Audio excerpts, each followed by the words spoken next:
following is a presentation of Main Street Media, your source for news, sports, and information on Main Street in Middle Tennessee.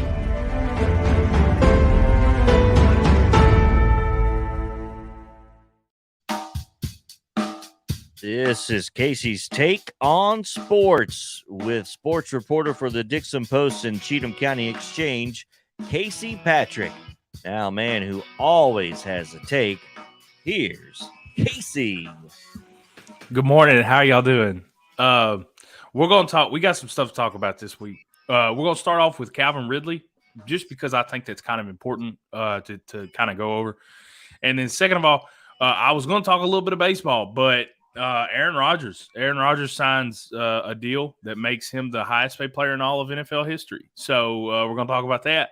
And then third, we're going to do just a little preview of the SEC men's tournament, the men's basketball tournament. And then, of course, we're going to end it off with some high school sports. So y'all stay here. Come back. We're going to get started here in just a minute.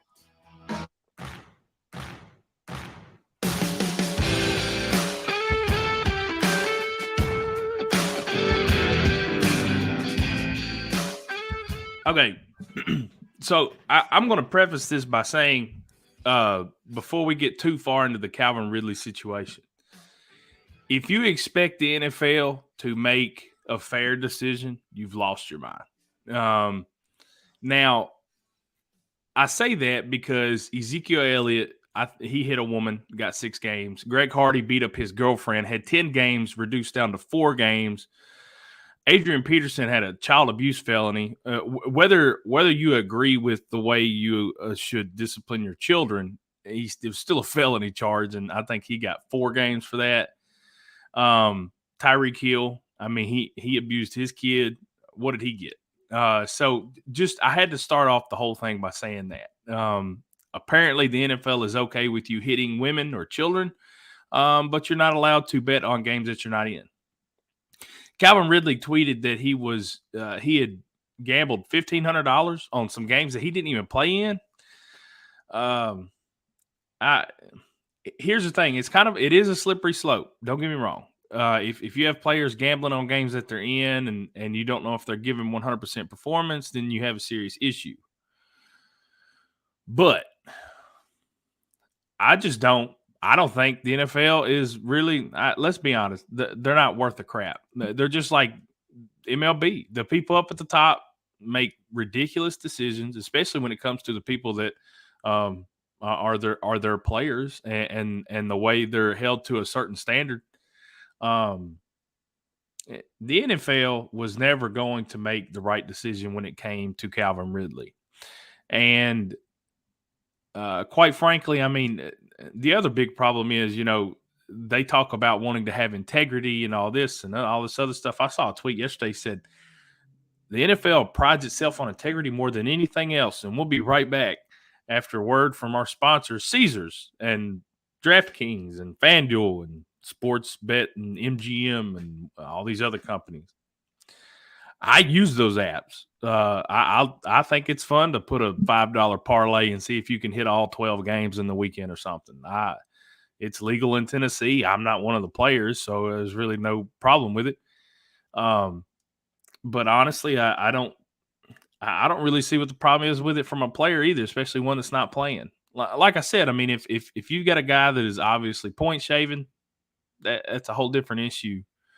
But to be honest with you, I think if you're an NFL player or MLB player, any player, I don't care. I don't care if you play soccer, tennis, whatever.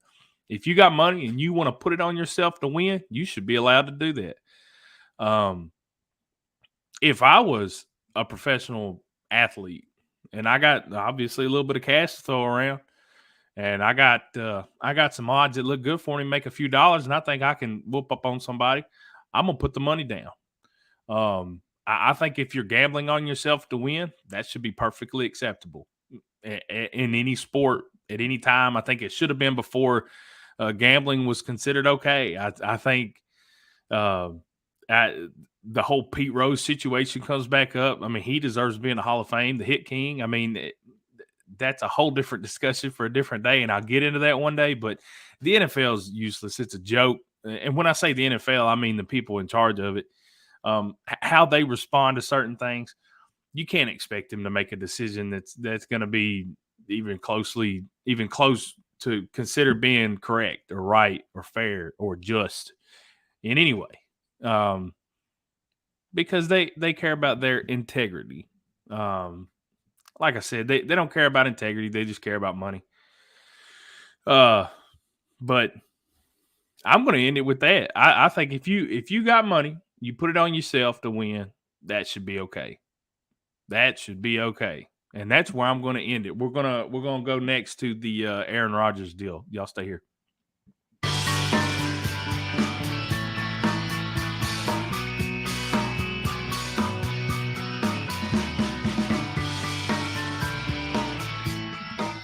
So I was sitting here, and of course, y'all know the guy that runs the show. I mean, I just sit here and talk. But JP Plant, I have to send him an email before we do the show, and I tell him the things I want to talk about. And when I sent him the email, it was going to be about baseball because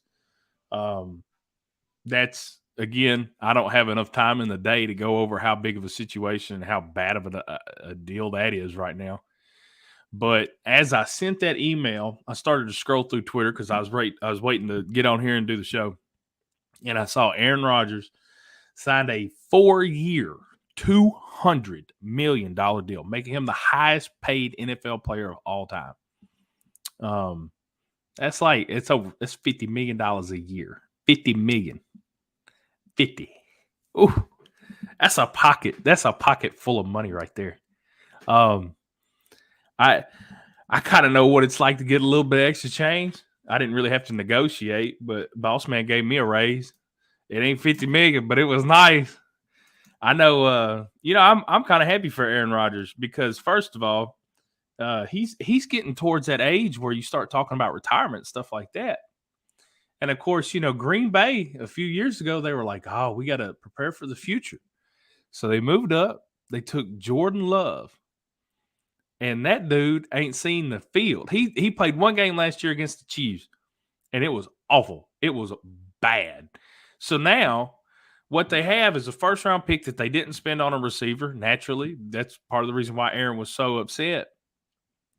But now you've got a first-round pick just laying around, not doing nothing. I don't know if you can trade him. What's his value worth? What are you going to get out of him if you decide to trade him? You've got Aaron Rodgers for another 4 years on contract anyway. He may not play that long. But after going through some of the stuff on Twitter, Aaron had really thought about retirement. And I don't think I blame him because the Packers obviously don't care about him. They probably do now, back-to-back MVP, and he's putting up better stats and playing better than any other quarterback in the league other than maybe Josh Allen. I mean, Patrick Mahomes didn't have the greatest year last year, but he's still a great quarterback. There are only a few top-tier quarterbacks. Aaron Rodgers is definitely in that tier. But now he's going to get paid like it. $50 million a year. Can y'all believe that? Us regular folks, look, I still got wood panel walls and stuff. I wouldn't even know what to do with a couple $100,000. I'd be doing all kinds of stuff like paying light bills and putting gas in my car. That's expensive. That's one thing. I guess Aaron can afford another trip to the grocery store or something now. But good for him. They did save up enough money. I don't know how the cap works. Don't ask me to explain how the cap works. You probably need to find somebody, an economist that doesn't work for the government because they don't tell the truth either.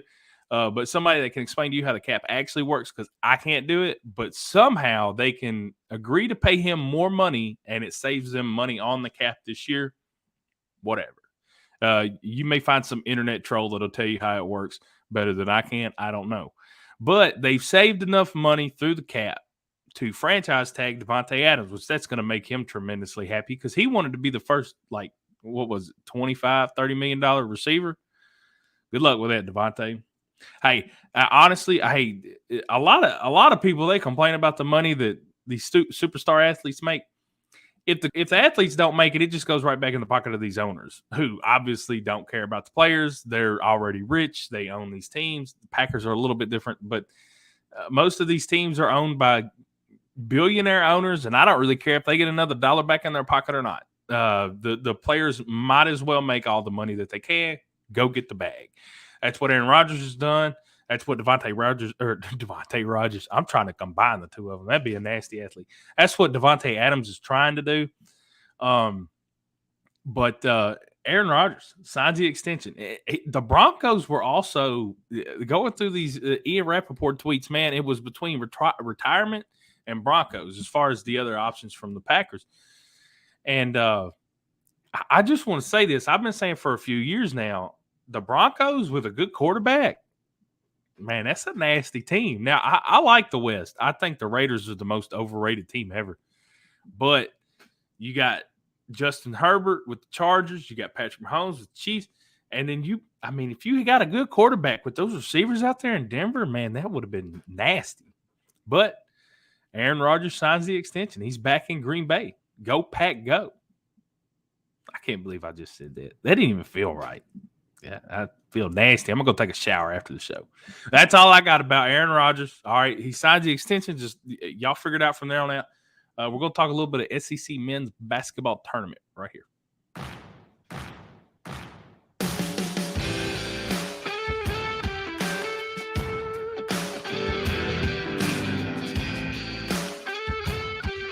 All right, now, because I don't have eidetic memory, I've got my phone up right here. You see the phone? I've got the SEC men's tournament. And they begin Wednesday, just like the Creekwood girls do. They begin their tournament Wednesday. And the first game is going to be it looks like 6 o'clock Eastern. Man, y'all can tell I'm getting old. I got to squint and look at the little numbers and stuff. Oh, yeah. Okay, so 6 o'clock Eastern, 5 o'clock Central on Wednesday. That's going to be Ole Miss and Missouri starts first game. Second game is going to be Georgia and Vanderbilt. After that, let's be honest, none of those teams are going to win the tournament. Missouri's just not very good. Ole Miss, Georgia's awful. I like Scottie Pippen Jr. from Vanderbilt. That kid plays hard. Also, I like his dad. But I don't think Vanderbilt's really got a shot. I think the best team that doesn't have, the bye until quarterfinals, the four teams that have the bye until quarterfinals are Auburn at 1, Tennessee at 2, Kentucky at 3, and Arkansas at 4. Alabama, I think, personally, LSU, both of them are pretty good. And they're going to play in the second round. LSU is going to play the winner of Ole Miss, Missouri. Alabama plays the winner of Georgia, Vanderbilt. And, of course, you got Mississippi State and South Carolina. I hope South Carolina does well. If you follow me on Twitter, you saw the other day Frank Martin, their coach. He was kind of dealing with some troll on the internet.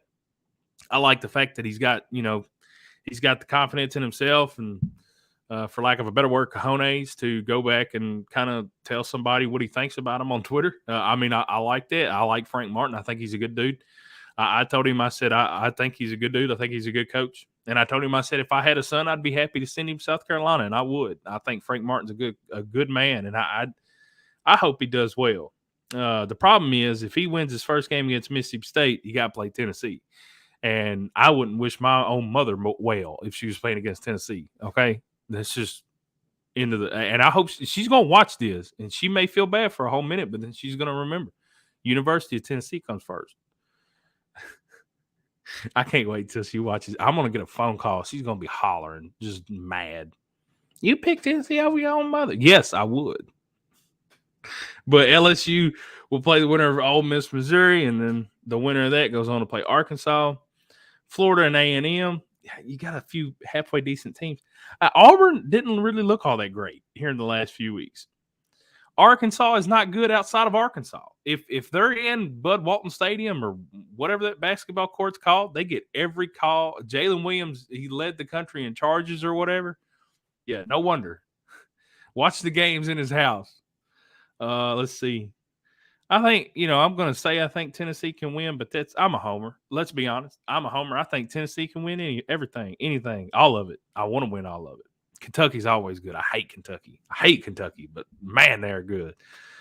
You got Tennessee and Kentucky down at the bottom. You got Arkansas and Auburn on the top. let's see, the quarterfinals are Friday, March 11th. Semifinals going to be Saturday, and the championship will be Sunday, March 13th. Let's see, what time is it? 12 o'clock. Got a 12 o'clock game on Sunday. It's not football, but it's a men's championship game for the SEC tournament.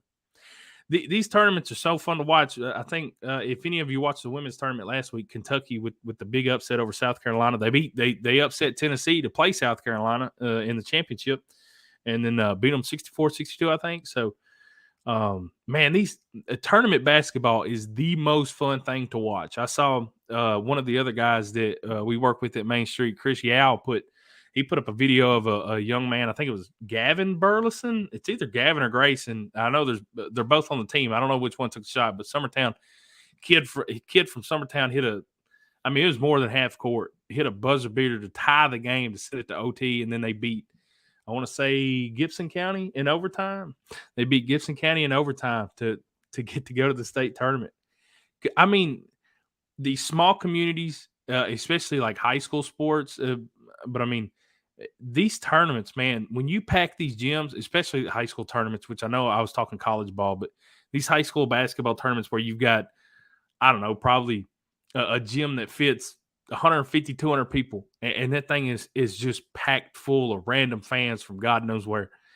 And you have kids that give the most effort they've given all year long. They're not out there for money. They're not out there for fame. They're out there for the fun of it. Man, tournament basketball is so much fun. And college basketball is just an extension of that for me. So, and I've told you guys before, I don't really care much for NBA. It's a lot of ISO, just one-on-one, man-to-man stuff, which, don't get me wrong, if you've got a good enough athlete, that's the way you play basketball. But since, in college basketball, there are only a few NBA athletes, you kind of have to work as a team, and it's a lot more fun to watch. I think the players care more. But there's your SEC tournament. I probably would preview it a little bit more, but man, let's be honest. I don't really care about talking about Missouri basketball anymore. Like, I mean, they might beat Ole Miss Wednesday, but then they got to play LSU, and I hate LSU. Will Wade's a joke, but they're probably gonna win that game, right? So come back. Hey, I tell you what. We won't talk about it much anymore, but y'all come back next week. We'll talk about what happened. We'll go over what happened. We'll talk SEC championship. I hope I'm wearing my big UT jersey I'll have a UT flag back here hanging up against my wood panel wall. I hang it up right here on the rack.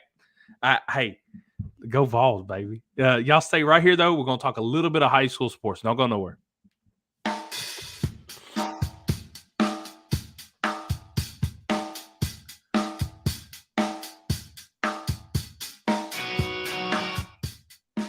All right, so I was just trying to make sure my phone was all right. Let's start with the big thing in high school basketball. First of all, Creekwood is in the state tournament for second year in a row.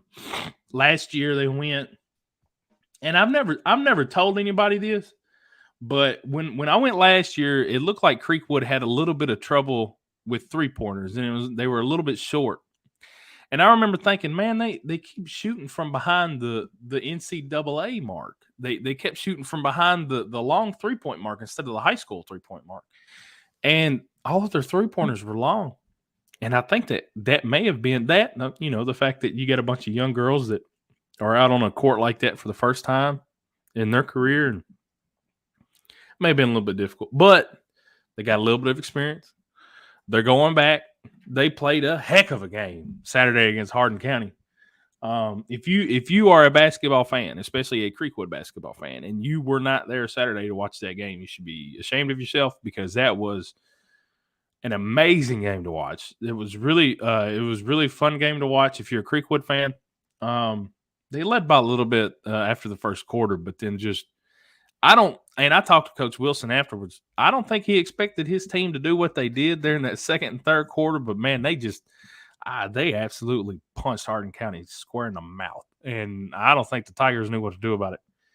And Brianna Moore down low, she was so good. Hardin County's got a big girl, real tall, athletic girl, Haley Hallett or Haley, maybe the T is silent. I don't know. But She led everybody in points. She had 21 points, and Brianna Moore still did a pretty good job of shutting her down. Brianna Burgess led Creekwood with like 18 points, just knocking them down. She's just a scorer. Lauren Nichols had, I think, 11, 12, 14 points. There's just so many different options. But they're playing state tournament Wednesday. I'll be there. I cannot wait. I love the state tournament. I think it's a lot of fun. I just got done talking about how much I love tournament basketball. So, but I'm going to be there Wednesday. I'm excited to see how Creekwood does. But other than that, everything else for Dickson and Cheatham are both. It's kind of just basically warming up to baseball, softball, soccer right now.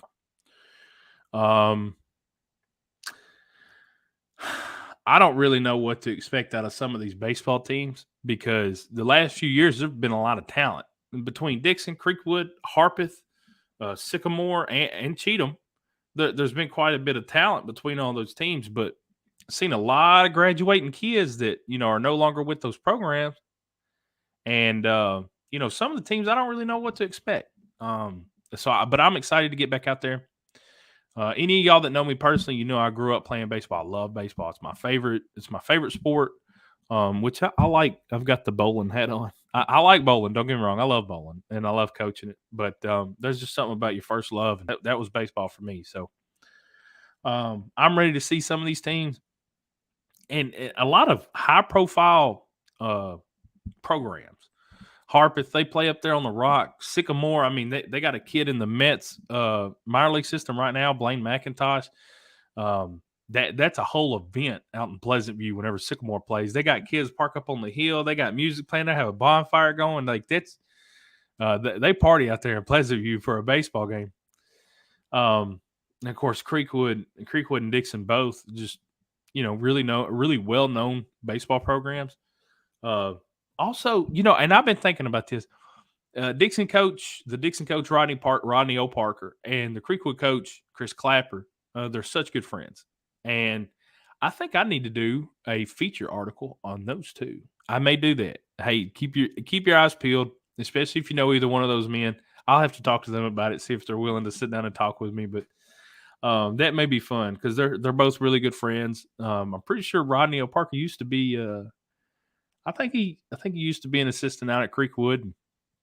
I think it'd be really neat just to do a little write up on both of them and their relationship. And but hey, that's neither here nor there. That's maybe down the road.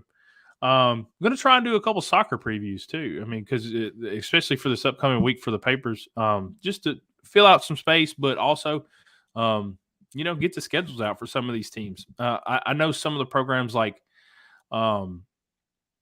Coach Taylor McCullough out at Sycamore, he's pretty serious about his soccer team. He loves some soccer, which is cool. And then Coach Cardona over at Dickson. We're going to have to get some soccer stuff. I'm probably going to have some middle school baseball, softball photos. Probably. But I think the big news this week so far, Wednesday, Creekwood, Fayette Ware. First round of the TSSAA state basketball tournament. I don't know anything about Fayette Ware. I can't even explain to you how much I don't know about Fayette Ware. I had never heard of Fayette Ware until Coach Wilson told me that they were playing them Saturday night after the game. After the game, I said, "Hey, Coach, when are they going to get the brackets up?" He said, "They already got it up. We play the winner of Fayette Ware or whoever they played in the sectional." And I don't know who that is. I can't remember who that is either. Man, I've slept since then. There's no way I can remember that. But I looked it up later, and I saw that Fayette Ware won. I've never heard of that school. I don't know anything about them. I hope the Creekwood coaches know more than I do about them because they're going to need to. But, man, I'm so excited. I know that gas is like – what, $30 a gallon now? I haven't went outside yet today, so I don't know how bad it is. I may have to start walking like now. Maybe I can hitch a ride with somebody or get like a skateboard, get one of those electric scooters. Could you see me on an electric scooter going down 840, driving like 20 miles an hour? I'd have to leave, 4:00 Wednesday morning just to get there by halftime. I don't know. But y'all, thanks for coming by and checking out my show. Give me a follow on Twitter at CVP51. I don't really care if you follow me. You don't have to follow me. My DMs are open anyway. You got anything you want to say? Tweet it to me or message it to me. You got something you want to tell me if I'm not, you don't think I'm doing this right? You got something else you want me to talk about? Throw it at me. Man, I don't care. Whatever you want to say. Hey, Dickson Post, Cheatham County Exchange. Give them a look. Look on Facebook. A lot of articles on there too. So thank y'all for coming by. Thank y'all for listening again. Come back next week. I hope y'all had fun this week. I got all kinds of stuff I got to do, so I'm going to get out of here. Y'all have a good evening.